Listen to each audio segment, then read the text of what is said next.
Hi friends, welcome back to my channel. ಎಲ್ಲರೂ ಹೇಗಿದ್ದೀರಾ? ಎಲ್ಲರೂ ಚೆನ್ನಾಗಿದ್ದೀರಾ ಅಂತ ಇವತ್ತಿನ ವೀಡಿಯೋನ ಸ್ಟಾರ್ಟ್ ಮಾಡ್ತಾ ಇದ್ದೀನಿ. ಇದು ಬಂದ್ಬಿಟ್ಟು ಭಾನುವಾರದ ವ್ಲಾಗ್. ಇದು ಭಾನುವಾರ ಸಂಜೆ ಆಲ್ಮೋಸ್ಟ್ 8 ಗಂಟೆನೂ ಆಗಿತ್ತು. ಸ್ವಲ್ಪ ದೇವಸ್ಥಾನಕ್ಕೆ ಬರಬೇಕಾಗಿತ್ತು. ನಮ್ಮೂರಲ್ಲಿ ಕಾರ್ತಿಕ ಪೂಜೆ ನಡೀತಾ ಇದೆ ದೇವಸ್ಥಾನದಲ್ಲಿ. ಸೊ ಹಂಗಾಗಿ ನಾವು ದೇವಸ್ಥಾನಕ್ಕೆ ಬಂದಿದ್ದೀವಿ. ಇಲ್ಲಿ ಪ್ರತಿ ವರ್ಷವೂ ಈಗ 1 ತಿಂಗಳವರೆಗೂ ಕಾರ್ತಿಕ ಮಾಸ ಪೂಜೆ ನಡೆಯುತ್ತೆ. ಒಂದೊಂದು ದಿನ ಒಬ್ಬೊಬ್ಬರು ಮನೆ ಅಣ್ಣ ತಮ್ಮಳು ಅಂತ ಇರ್ತಾರಲ್ಲ, ಇಷ್ಟಿಷ್ಟು ಮನೆಯವರು ಅಣ್ಣ ತಮ್ಮಳು ಅಂತ ಇರ್ತಾರಲ್ಲ, ಅಷ್ಟು ಜನಕ್ಕೆ ವಹಿಸಿರ್ತಾರೆ.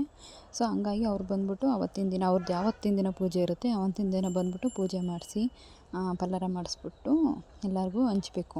ಯಾರ್ಯಾರು ಬಂದಿರ್ತಾರೋ ಅವ್ರನ್ನ ಎಲ್ಲರಿಗೂ ಪಲ್ಲಾರ ತಿದ್ದಬೇಕು. ಸೊ ಇವತ್ತು ನಮ್ಮದು ಅಂದರೆ ನಮ್ಮ ಅಮ್ಮಾರ್ದಿತ್ತು. ಹಂಗಾಗಿ ಇವತ್ತು ಬಂದಿದ್ವಿ ನೋಡಿ, ಇಲ್ಲಿ ದೇವಸ್ಥಾನಕ್ಕೆ ಬಂದಿದ್ವಿ. ಎಲ್ಲರೂ ಬರಲೇಬೇಕು ಕಂಪಲ್ಸರಿ. ಅಣ್ಣ ತಮ್ಮಳು ಅಂದಮೇಲೆ ಒಬ್ಬ ಮನೆಗೆ ಒಬ್ಬರಾರು ಬರಲೇಬೇಕು. ಇಲ್ಲಿ ಪಲ್ಲರಕ್ಕೆ ಇವರು ಪೂಜಾರಪ್ಪರು ಬಂದ್ಬಿಟ್ಟು ತೀರ್ಥ ಪ್ರಸಾದನ ಹಾಕ್ಬಿಟ್ಟು ಇವಾಗ ಎಲ್ಲರಿಗೂ ತೀರ್ಥ ಪ್ರಸಾದನ ಕೊಡ್ತಾಯಿದ್ದಾರೆ. ಯಾರೂ ತಪ್ಪಿಸ್ಕೊಳಂಗಿಲ್ಲ ಇದಕ್ಕೆ. ಕಂಪಲ್ಸರಿ ಮನೇಲಿ ಒಬ್ಬರು ಅಂತ ಬರಲೇಬೇಕು. ಇವ್ರು ಪೂಜೆಗೆ ಬಂದ್ಬಿಟ್ಟು ಪೂಜೆ ಮಾಡಿಸ್ಕೊಂಬಿಟ್ಟು ಇದ್ಬಿಟ್ಟು ಆಮೇಲೆ ಪಲ್ಲಾರ ತೊಗೊಂಡು ಮನೆಗೆ ಹೋಗಬೇಕು ಅಷ್ಟೇ. ನೋಡಿ, ಇಲ್ಲಿ ನಮ್ಮ ದೊಡ್ಡಮ್ಮನ ತಂಗಿ ಎಲ್ಲರೂ ಬಂದಿದ್ದಾರೆ. ನಮ್ಮ ಪಕ್ಕದ ಮನೆಯಲ್ಲಿರೋದವರು ಇವರೆಲ್ಲ ಬಂದಿದ್ದಾರೆ ನೋಡಿ. ಇವಾಗ ಇಲ್ಲಿ ಹೆಸ್ರು ಕಾಳಿಂದ ಪಲ್ಲಾರ ಮಾಡಿಸಿದ್ರು, ಕೊಟ್ಟಿದ್ದರು. ಇವಾಗ ನಮಗೂ ಅಲ್ಲೇ ಸ್ವಲ್ಪ ತಿಂದ್ಕೊಂಬಿಟ್ಟು ಅಲ್ಲೇ ಸ್ವಲ್ಪ ಹೊತ್ತು ಕೂತ್ಕೊಂಡು ಮತ್ತೆ ಎಲ್ಲ ಲಾಸ್ಟಿಗೆ ನಾವು ಎಷ್ಟು ಜನ ಇರ್ತೀವಿ ಅಣ್ಣ ತಮ್ಮ ಅಷ್ಟು ಮನೆಗೆ ಪಲ್ಲಾರ ಮತ್ತು ಎಡೆ ಮಾಡಿರ್ತಾರೆ. ಪೊಂಗಲ್ ಥರ ಮಾಡಿರ್ತಾರೆ, ಎಡೆಬಾನ ಅಂತಾರೆ ನಮ್ಮ ಕಡೆಗೆ. ಸೊ ಅದು ಮಾಡಿರ್ತಾರಲ್ಲ ಅದನ್ನು ಕೊಡ್ತಾರೆ. ಇಷ್ಟು ಅಣ್ಣ ತಮ್ಮ ಮನೆಗೆ ಅಂತ ಕವರಿಗೆ ಇಷ್ಟಿಷ್ಟು ಅಂತ ಹಾಕ್ಬಿಟ್ಟು ಕೊಡ್ತಾರೆ. ಸೊ ನಾನೆಲ್ಲ ಇಸ್ಕೊಂಬಿಟ್ಟು ಇವಾಗ ಪ್ರಸಾದ, ಎಡೆಬಾನ ಮತ್ತು ಹೂವು ಎಲ್ಲ ಪ್ರಸಾದ ಎಲ್ಲ ಇಸ್ಕೊಂಬಿಟ್ಟು ಸೀದಾ ಇವಾಗ ಮನೆ ಕಡೆ ಹೋಗ್ತಾ ಇದ್ದೀನಿ ನೋಡಿ. ಆಲ್ಮೋಸ್ಟ್ ಅಲ್ಲೇ ಪೂಜೆ ಎಲ್ಲ ಮುಗಿಸ್ಬಿಟ್ಟು ನಾನು ಮನೆಗೆ ಬರೋ ಅಷ್ಟೊತ್ತಿಗೆ 9 ಗಂಟೆನೋ 8:30 9 ಗಂಟೆನೋ ಹತ್ರ ಆಗಿತ್ತು. ಆದರೆ ನಾನು ಲೇಟಾಗಿ ಹೋಗ್ಬಿಟ್ಟಿದ್ದೆ ಪೂಜೆಗೆ. ಸ್ವಲ್ಪ ಎಲ್ಲರೂ ಬಂದಿದ್ರಲ್ಲೇ ಇನ್ನೂ ಪೂಜೆ ಸ್ಟಾರ್ಟ್ ಆಗಬೇಕಾಯಿತು. ಆ ಟೈಮಲ್ಲಿ ಹೋಗ್ಬಿಟ್ಟಿದ್ದೆ, ಬೇಗನೆ ಹೋಗಬೇಕಾಯಿತು. ಇವಾಗೆಲ್ಲ ಮುಗಿಸ್ಕೊಂಡು ಮನೆ ಕಡೆ ಹೋಗ್ತಾ ಇದ್ದೀನಿ. ನಮ್ಮ ಮನೆಯವ್ರು ಬರ್ತಾರೆ ಇವಾಗ. ಅಡುಗೆ ಬೇರೆ ಮಾಡಬೇಕು ಮನೆಗೆ ಹೋಗ್ಬಿಟ್ಟು. ಪೂಜೆ ಎಲ್ಲ ಮುಗಿಸ್ಕೊಂಬಂದು ಅಡುಗೆ ಮಾಡೋಣ ಅಂತ ಮನೆಗೆ ಹೋಗ್ಬಿಟ್ಟು ಮತ್ತೆ ನೆಕ್ಸ್ಟ್ ಡೇಯಿಂದ ಕಂಟಿನ್ಯೂ ಮಾಡ್ತೀನಿ ವ್ಲಾಗ. ಮತ್ತು ಅಲ್ಲಿಗೆ ಸ್ಟಾಪ್ ಆಯಿತು, ಕಂಟಿನ್ಯೂ ಮಾಡೋಕ್ಕಾಗಲಿಲ್ಲ. ಇದು ನೆಕ್ಸ್ಟ್ ಡೇ ಸೋಮವಾರ ಸಂಜೆ ನಮ್ಮೂರಲ್ಲಿ ಹನುಮ ಜಯಂತಿ ಸ್ಟಾರ್ಟ್ ಆಗಿತ್ತಲ್ವ. ಸೊ ಊಟಕ್ಕೆ ಹೋಗೋಣ ಅಂತ ಹೋಗಿದ್ವಿ. ಅಲ್ಲಿ ಡೈಲಿ ಊಟ ಹಾಕ್ತಾರೆ, ಬೆಳಿಗ್ಗೆ ತಿಂಡಿ ಮಧ್ಯಾಹ್ನ ಊಟ ಎಲ್ಲ ಹಾಕ್ತಾರೆ. ಸೊ ಅದಕ್ಕೆ ಸಂಜೆ ಊಟಕ್ಕೆ ಹೋಗೋಣ ಅಂತ ಹೊರಟಿದ್ವಿ ನೋಡಿ. ಇಂದ್ರನೂ ಬರ್ತೀನಿ ಅಂತ ಹೇಳ್ತಿದ್ಲು. ಸೊ ಅದಕ್ಕೋಸ್ಕರ ಅವಳಿಗೋಸ್ಕರ ವೆಯ್ಟಿಂಗ್ ಮಾಡ್ತಾಯಿದ್ದೀವಿ.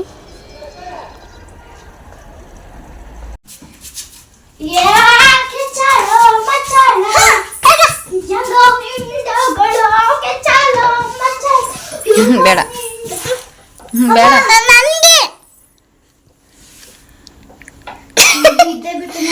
ನನಗೆ ಕಣವ ಬೇಡ ಅವಳಿಗಂತೆ ಲಿಪ್ಟಿಕ್ ಲಿಪ್ಟಿಕ್ ಲಿಪ್ಟಿಕ್ ಲಿಪ್ಟಿಕ್ ಅವತ್ತು ಇಲ್ಲಿ ನನಗೆ ಹನ್ನೊಂದು ಮಚ್ಚೆ ಇತ್ತು ನೋಡ್ರಿ.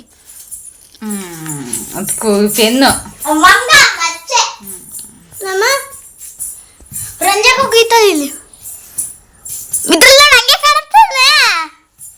ಮೇಲೆ ತಿರ್ಗು ನನ್ನ ಕಡೆಗೆ ಹೆಂಗ ಅವನ ಹೆಂಡೋಗಳ ತೆಗಿಕೋಗು. ಏನಕ್ಕೆ ಇಷ್ಟೊತ್ತಲ್ಲ ತೆಗಿಕೋಗು. ಇಲ್ಲಿ ಮಚ್ಚೆ ಐತೆ ನಂದು.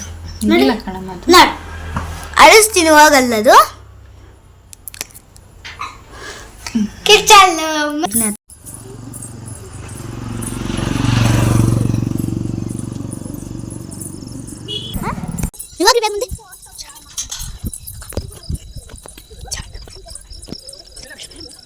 ಅಮ್ಮ ಏನ್ ಗೊತ್ತೇನಮ್ಮ, ನಾನು ಅವಳೆ ಸ್ವಲ್ಪ ಕಾಣಿಸ್ಲಿ, ಯಾಕೆಂದ್ರೆ ಕಾಲ್ ಕರ್ಕೊಂತಿದ್ದೆ.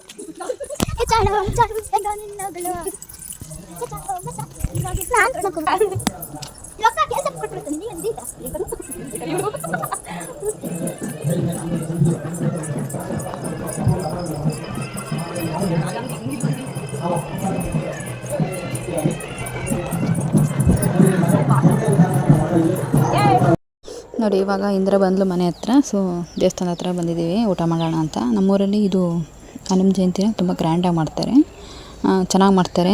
ಇದು ಒಂದಿನ ಬ್ರಹ್ಮರಥೋತ್ಸವ ಮಾಡ್ತಾರೆ. ಹನುಮ ಜಯಂತಿ ದಿನ ಯಾವತ್ತಿರುತ್ತೆ ಹನುಮ ಜಯಂತಿ ಅವತ್ತಿನ ದಿನ ಬ್ರಹ್ಮರಥೋತ್ಸವ ಮಾಡ್ತಾರೆ. ಅದರ ಹಿಂದಿನ ದಿನ 2 ದಿನ ಮತ್ತು ಹನುಮ ಜಯಂತಿ ಆದಮೇಲೆ 2 ದಿನ ಕಂಟಿನ್ಯೂಸ್ಸಾಗಿ ಊಟ ತಿಂಡಿ ಕಾಫಿ ಟೀ ಎಲ್ಲದೂ ಇರುತ್ತೆ. 5 ದಿವಸ ಕಂಟಿನ್ಯೂಸ್ ಆಗಿರುತ್ತೆ.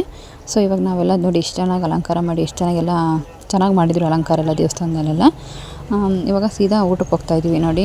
ಇಲ್ಲೇ ಪಕ್ಕದಲ್ಲಿ ದೇವಸ್ಥಾನ ಈ ಕಡೆ ಅಂದರೆ ಪಕ್ಕದಲ್ಲಿ ಚೌಟ್ರಿ ಇದೆ. 2 ಚೌಟ್ರಿ ಇದೆ, 2 ಕಡೆನೂ ಊಟ ಹಾಕ್ತಾರೆ. ಅಷ್ಟು ಜನ ಬರ್ತಾರೆ, ಸುತ್ತಮುತ್ತ ಹಳ್ಳಿಯವರು, ಊರವರೇ ಆಗಲಿ ಎಷ್ಟು ಜನ ಇರ್ತಾರೆ ಅಂದರೆ ತುಂಬ ಜನ ಬರ್ತಾರೆ. ಸೊ ಹಂಗಾಗಿ 2 ಚೌಟ್ರಿ ಹತ್ರ ಊಟ ಇಕ್ತಿದ್ರು. ಸೊ ನಾನು ಇಂದಿರಾ ಇಲ್ಲಿ ಹೋಗೋಣ ಬಾ ಕೆಳಗೆ ಅಂತ ಕೆಳಗೆ ಕರ್ಕೊಂಬಂದು, ಸರಿ ಆಯಿತು ಬಾ ಹೋಗೋಣ ಅಂತ ಅಲ್ಲಿಗೆ ಬಂದಿದ್ದೆ. ಇನ್ನೂ ಬೇಗನೆ ಬಂದಿದ್ವಿ, ಒಂದು 8 ಗಂಟೆಗೆ ಅಷ್ಟೊತ್ತಿಗೆಲ್ಲ ಬಂದಿದ್ವಿ. ಹಂಗಾಗಿ ಸ್ವಲ್ಪ ಇಲ್ಲಿ ಜನ ಇರಲಿಲ್ಲ. ಆ ಕಡೆ ಚೌಟ್ರಿಲಿ ತುಂಬ ಜನ ಇದ್ದರು, ಅಲ್ಲಿಗೆ ಹೋಗಲಿಲ್ಲ. ಅಲ್ಲಿ ನಾಳೆಗೆ ಹೋದ್ಮೇಲೆ ತೋರಿಸ್ತೀನಿ ಅಲ್ಲಿ ಆ ಚೌಟ್ರಿ ಯಾವ ಥರ ಇದೆ ಅಂತ. ಸೊ ಇಲ್ಲಿ ಬಂದು ಕೂತ್ಕೊಂಡಿದ್ವಿ. ಇವಾಗ ಊಟಕ್ಕೆ ಎಲ್ಲ ಎಲೆ ಎಲ್ಲ ಮತ್ತು ಲೋಟ ಎಲ್ಲ ಕೊಡ್ತಾಯಿದ್ರು. ಆಮೇಲೆ ಅಲ್ಲಿ ಮುಂದ್ಗಡೆ ಚೇರ್ ಹಾಕಿದ್ದಾರಲ್ಲ, ಅಲ್ಲಿ ವಯಸ್ಸಾದವರು, ಕೈ ಕಾಲು ಆಗದೆ ಇರೋರು ಪಾಪ ಅಂಥವ್ರು ಕೂತ್ಕೊಳ್ಳಿ ಅಂತ ಹಾಕಿದ್ರಿ. ಅಲ್ಲಿ ನೋಡಿದರೆ ಚೆನ್ನಾಗಿರೋರೇ ಕೂತ್ಕೊಂಡಿರ್ತಾರೆ. ಆಮೇಲೆ ಇಷ್ಟೇ, ಅನ್ನ ಸಾಂಬಾರು ಮತ್ತು ಲಾಡು ಹಾಕಿದ್ರು ಅಷ್ಟೇ, ಇನ್ನೇನೂ ಇಲ್ಲ. ಸೊ ಈ ಊಟ ಎಲ್ಲ ಮುಗಿಸ್ಕೊಂಬಿಟ್ಟು ಇವಾಗ ಹ್ಯಾಂಡ್ ವಾಶ್ ಮಾಡ್ಕೊಳ್ಳೋಣ ಅಂತ ಹೊರಗೆ ಬಂದ್ವಿ. ಯಾರೆಲ್ಲ ನನ್ನ ವೀಡಿಯೋನ ನೋಡ್ತಾ ಇದ್ದೀರಾ ದಯವಿಟ್ಟು ಲೈಕ್, ಶೇರ್, ಕಾಮೆಂಟ್ ಮಾಡಿ. ನಿಮ್ಮ ಫ್ಯಾಮಿಲಿ ಫ್ರೆಂಡ್ಸಿಗೆ ಶೇರ್ ಮಾಡಿ. ಯಾರೆಲ್ಲ ಸಬ್ಸ್ಕ್ರೈಬ್ ಮಾಡಿಲ್ವೋ ಪ್ಲೀಸ್ ಸಬ್ಸ್ಕ್ರೈಬ್ ಮಾಡ್ಕೊತು ನಮ್ಮ ಚಾನಲ್ನ ನೋಡಿ, ಇದೇ ಥರ ಸಪೋರ್ಟ್ ಮಾಡಿ. ಎಲ್ಲ ಊಟ ಎಲ್ಲ ಮುಗಿಸ್ಕೊಂಡು ಹ್ಯಾಂಡ್ ವಾಶ್ ಎಲ್ಲ ಮಾಡ್ಕೊಂಬಂದಮೇಲೆ ನಮ್ಮ ಮಕ್ಕಳು ವಾಶ್ರೂಮಿಗೆ ಹೋಗ್ತೀನಿ ಅಂದರೆ ಸರಿ ಆಯಿತು ಅಂತ ಅವ್ರನ್ನ ವಾಶ್ರೂಮಿಗೆ ಕಳಿಸಿ ಈಗ ಮನೆ ಕಡೆ ಹೋಗ್ತಾ ಇದ್ದೀವಿ.